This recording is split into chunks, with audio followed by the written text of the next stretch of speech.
आज वाराणसी पहुंचे कांग्रेस के राष्ट्रीय प्रवक्ता उदित राज ने बीजेपी पर जमकर निशाना साधा। उन्होंने भगवान श्री राम को लेकर के संजय निषाद द्वारा दिए गए वक्तव्य को लेकर कहा कि अगर यही बात कांग्रेस के लोग कहते तो अब तक बीजेपी उनके घरों पर चढ़ गई होती, लेकिन यह उनके गठबंधन के लोग कह रहे हैं तो यह गलत नहीं है। उन्होंने साफ तौर पर कहा कि भगवान श्री राम के नाम पर लोगों को ठगने का काम सिर्फ बीजेपी कर रही है। इतना ही नहीं बल्कि उदित राज ने बसपा सुप्रीमो मायावती को भी आड़े हाथों लेते हुए कहा कि दलितों को जो भी कुछ मिला है वह कांग्रेस ने दिया है, बसपा ने सिर्फ उन्हें छलने का काम किया है। वहीं उन्होंने इस पूरे मामले को लेकर के सीएम योगी पर कहा कि उनके गठबंधन के लोग ही भगवान श्री राम को दशरथ जी का पुत्र नहीं मानते हैं। ऐसा बयान जारी करके तो कहीं न कहीं इस पूरे मामले पर बीजेपी को अपने इस गठबंधन के लोगों से पूछना चाहिए। उन्होंने कहा कि कांग्रेस इस पूरे मामले की घोर निंदा करती है।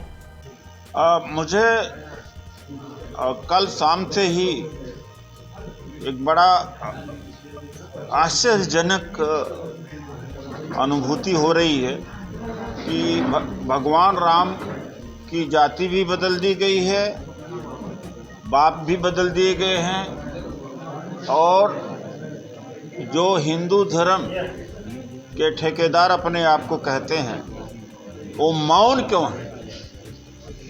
इससे निष्कर्ष निकलता कि हिंदू धर्म में आस्था नहीं है, हिंदू धर्म का इस्तेमाल है।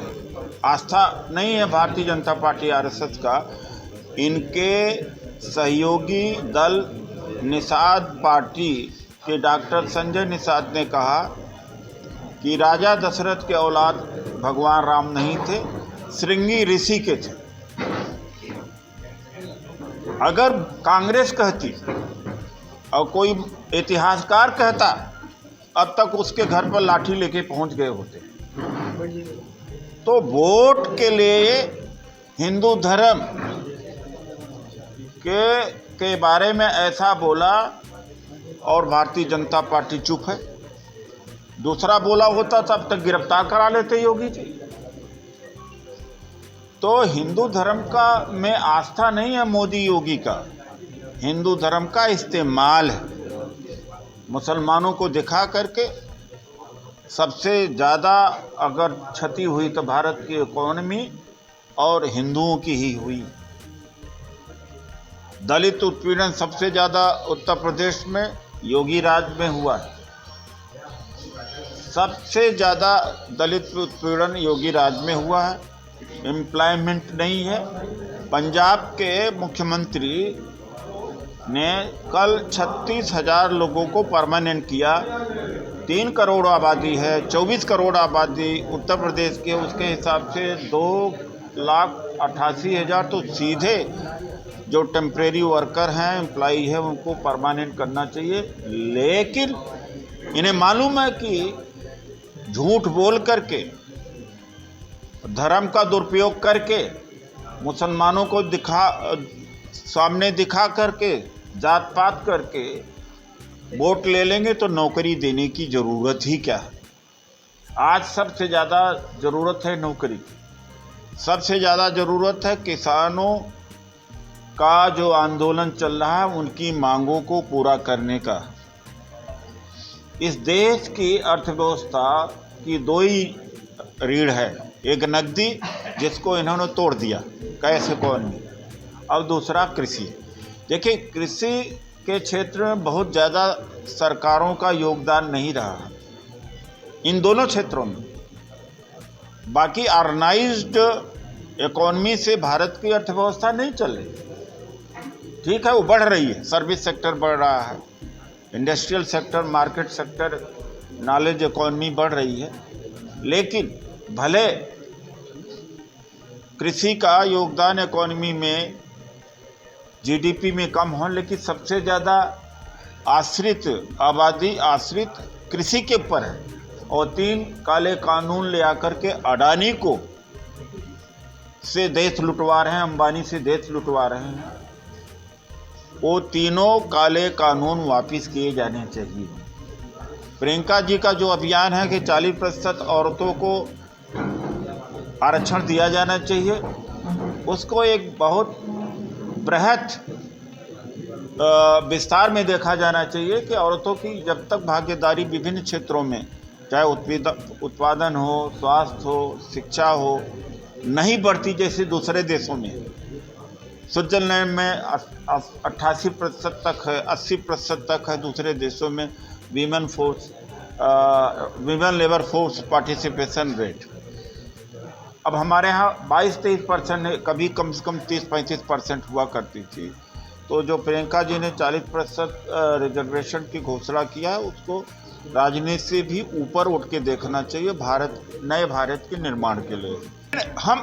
हम एक कांग्रेस हैं, मैं मतलब कि एजुकेशन कमेटी का मेंबर हूँ और कंट्रोल रूम में हूँ, ऐसी स्पोक्स पर्सन हूँ। मैं जवाब तो दे रहा हूँ, पूछ तो रहा हूँ कि क्या एक्शन ले रहे हैं योगी जी, पूछ तो रहा हूँ, मेरा चिंता तो है। ले एक्शन है योगी जी, क्यों हम क्यों दबाएं बनाएं? उनके सहयोगी हैं, जब वो नहीं करेंगे तो फिर देखेंगे।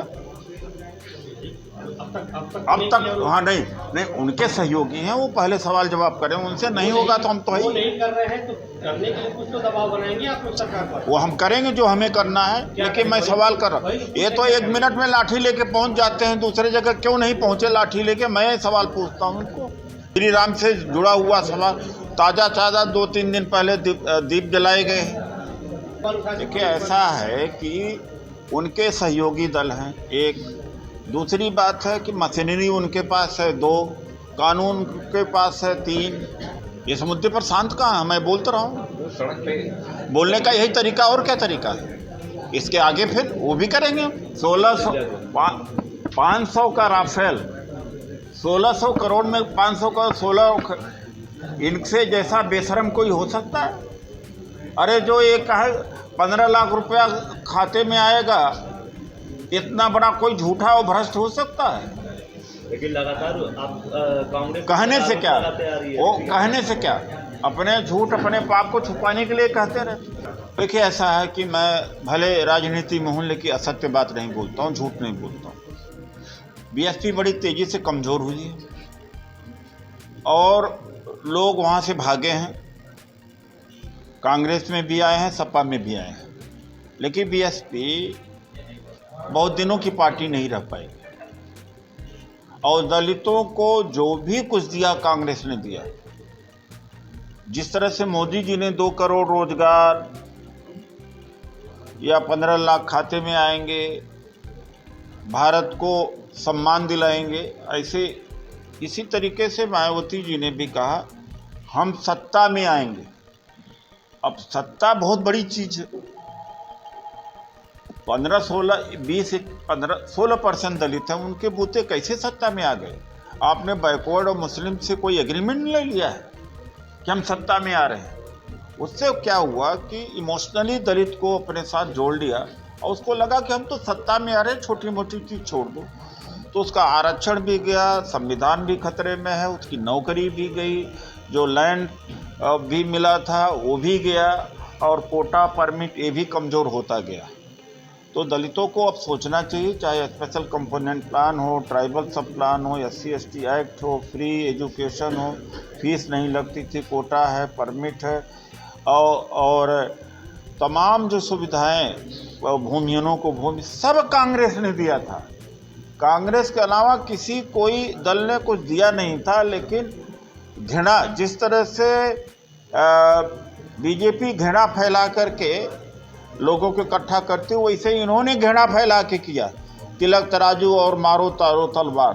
तो घृणा अगर पैदा करोगे दूसरे के प्रति, तो लोग आकर्षित हो जाते हैं।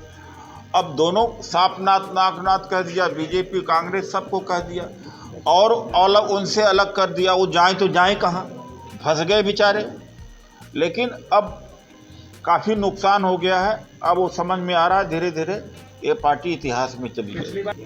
देखिए ऐसा है कि कांग्रेस पार्टी क्यों लेके आएगी? सबसे पहले यही कूदते हैं, इनके ही सहयोगी हैं, अपने सहयोगियों से बात करेंगे। अगर कांग्रेस पार्टी लिख के आएगी तो संवाद करेगी, मारपीट नहीं करेगी। जीसस क्राइस्ट, क्रिश्चियनिटी दुनिया का सबसे बड़ा धर्म है। 34% पूरी दुनिया की आबादी ईसाई है, और उसमें जीसस क्राइस्ट के बारे में बहुत सारे उपन्यास लिखे गए, फिल्में बनी, उनका सेक्स लाइफ दिखाया गया, लेकिन क्रिश्चियन ने मारपीट कहीं नहीं किया।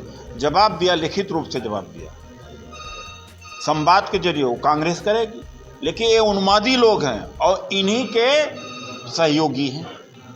दूसरे क्षेत्र में तो, दूसरे मामले में तो उन्माद फैला देते हो आप। मैं इनको और इनके सहयोगी, इनको हिसाब किताब मांगना चाहिए। कांग्रेस के सहयोगी होते, कांग्रेस हिसाब किताब मांग लेती। इस पे क्या करना चाहिए? देखिए, ऐसा है, बांग्लादेश से हमारी प्रति व्यक्ति आय कम हो गई। ये मोदी राज में हुआ। भुखमरी के इंडेक्स में बांग्लादेश, नेपाल और पाकिस्तान से भी हम आगे निकल गए। कभी नहीं हुआ था, कभी नहीं हुआ था। और प्रेस की स्वतंत्रता के मामले में पाकिस्तान के बराबर खड़े हो गए। तो इसी तीनों चीज़ों से आप तुलना कर दीजिए कि 60 साल में कांग्रेस ने क्या किया, इन्होंने क्या किया। इन्होंने 7 साल में ऐसे देशों से पीछे हट गए हम। यानी बांग्लादेश की जीडीपी पर प्रति व्यक्ति इनकम हमसे आगे बढ़ जाना, इससे ज़्यादा कोई शर्म की बात है? उससे ज़्यादा भुखमरी पाकिस्तान और बांग्लादेश से ज़्यादा ये सूचकांक हैं कि इन्होंने देश को कहाँ ले आकर के गिरा दिया। जो कांग्रेस ने बनाया था उसको इन्होंने बर्बाद किया। ये विनाश कर रहे हैं। और मुझे नहीं लगता कि जितना कांग्रेस ने विकास किया है, अगर सत्ता बदली तो 10 साल लगे उसको, ये मतलब उसको हम रिकवर भी कर सकते हैं। पेश है न्यूज बकेट हिंदी मासिक पत्रिका। पढ़ें इस महीने की पूरी खबर विस्तार से हमारे न्यूज बकेट की मैगजीन में। हमारी ई मैगजीन को मुफ्त में पढ़ने के लिए अभी लॉगिन करें www.newsbucket.in पर। इसके अलावा रोज की ताज़ा खबरों के लिए हमारे YouTube चैनल को तुरंत सब्सक्राइब करें।